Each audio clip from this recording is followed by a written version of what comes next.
Welcome back to the C Space Studio here at CES 2025. I am James Kotecki here with not one, but two great guests. All the way to my left, Marc Grabowski, Chief Operating Officer, Integral Ad Science, and Kristi Argyilan, Global Head of Uber Advertising at Uber, obviously, to my immediate left. And Marc, thanks for sponsoring the C Space Studio here. Integral Ad Science has been our sponsor now for 2 years. Not only do you bring sponsorship, you also bring great insights to the studio, and we expect this conversation will be no exception. Thanks so much. It's a pleasure to do that. You bring such great brands together, great partners together, and just such great content for the community. Well, thank you so much. And I don't want to put too much pressure on either of you. I understand you're both relatively new in your roles. Kristi, we were saying this is like day 4 for you at Uber, but you come with obviously so much industry experience. This is going to be a great conversation. But I would like to just know from both of you, Kristi, maybe we'll start with you. What are you up to? What brought you to Uber, and kind of what's your purview there? Yeah, so you know my history. I've been in the retail media space, the commerce media space, for a while now, in many regards before it was the hot thing to talk about.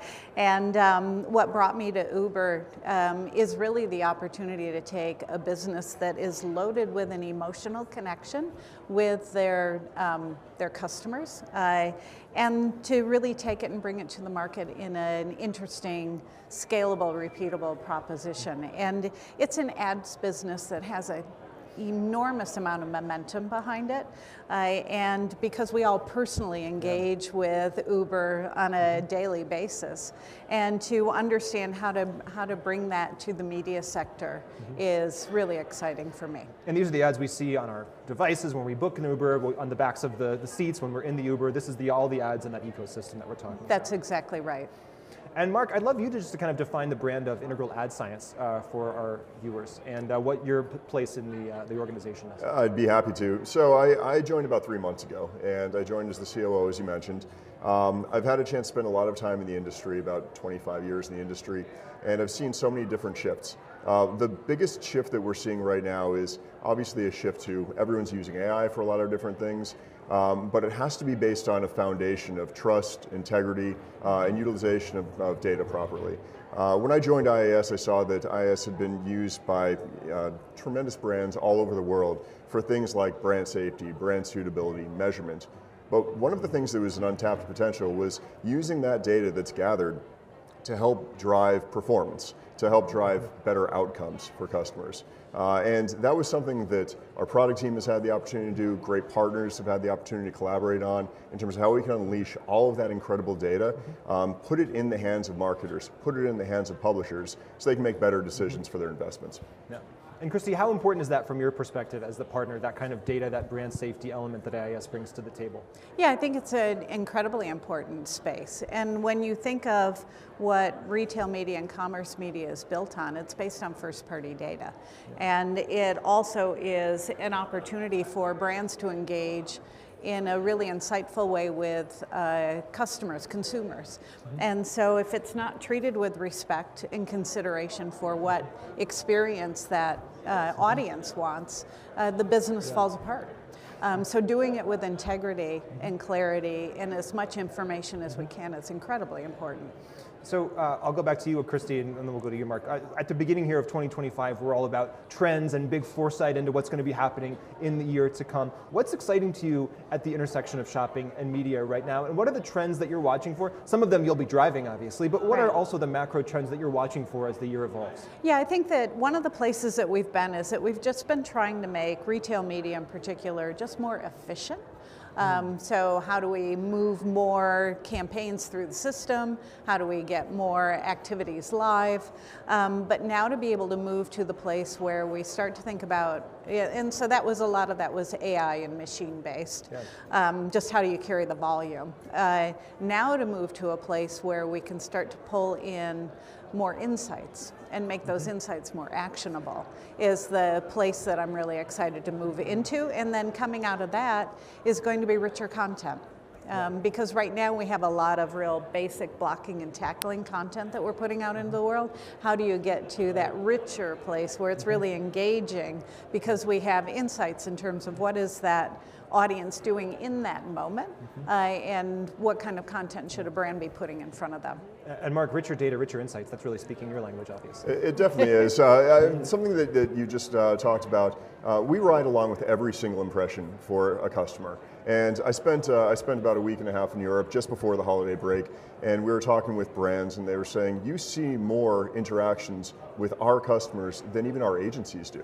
Because a global brand might have multiple agency buying strategies, they might have multiple DSPs, but the only company that can see every single interaction with every single customer of these major global brands is IAS. And when we see that, we can gather a lot of insights. We can take the audience strategy, first party and third party audience strategy, and start to marry that to what the users are seeing in context with the type of attention, with the type of sentiment that the content is creating, and being able to bring all of that information back to the brand so they can make better decisions on it. You're right, it is a data strategy, but it's taking a different layer of data.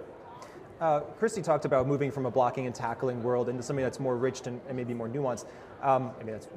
Maybe that's my term. But in terms of opportunity and potential, Mark, I always struggle with exactly how to ask this question, but it just seems like what you are capable of doing now and what brands are actually doing now and what they will be capable of doing in the very near future, there's so much more opportunity and potential there to reach customers in an effective, efficient, and engaging way. Is there any way that you kind of define or ballpark the amount of opportunity that is still untapped? Absolutely. So if we think about all of the dollars that are being spent on programmatic, I think it's 88 billion by 2027. Then we think about all of the dollars spent on social and CTV. And then you hear stats, and we've got some research that shows that if people see an ad in context that is not appealing context to them, they're 55% likely to engage with that brand and buy products from that brand. So that's just the tip of the iceberg in terms of saying, all right, how do we avoid being around bad areas? But that also gets your brain to start to think about what happens when you're actually engaging with a brand in positive areas, in good areas. Right. When we look at video, and we have a technology where we can see frame by frame by frame, every single thing that's shown on a video. Obviously that was used initially for avoidance to make sure you're avoiding bad content. Right. But you can't do that on a manual basis. That is AI driven, and that gives you the opportunity then to say, all right, can we then target? Can we now make sure that we're in the environments where the content is positive? Right. We take that, you start to couple that with contextual targeting, you start to couple that with outcomes and then auction dynamics. Like that is where this space is going. Yeah, and there's a real big difference between being safe and creating an emotional connection. Yes. Very big difference. Kristi, do you have any bold predictions for the next 5 years is a ridiculous time frame at a place like CES where everything moves so quickly. Right. But over the next 5 years, do you have any bold predictions about your industry or your business that people might find implausible, but that you think is possible, but given where we are today? Oh my gosh! You know what I do? Probably a couple of areas that I'm just super intrigued by. I think the first one is we talk about retail media as being media, but I actually think that there are some component parts of retail media that are even richer for the industry. So audience data, insights, different ways to measure. That gets us out of buying ads only and bringing all of the assets that retail media actually has access to the marketplace in new commercial models. So I think that's going to be really interesting. And then who are the partners and platforms that are fueling that? We have a couple of platforms right now in our space, but there is opportunity for much more significant platform options to come into our space that are a better solution so that you can look at these retail media through an omni-channel sort of way versus tactic by tactic, which is where we are right now. And from a philosophical perspective, Kristi, how do you do all this in a way that consumers and advertisers and platforms like it and trust it? Right. How do you think about that philosophically? Yeah, I think that's the big question right now, isn't it?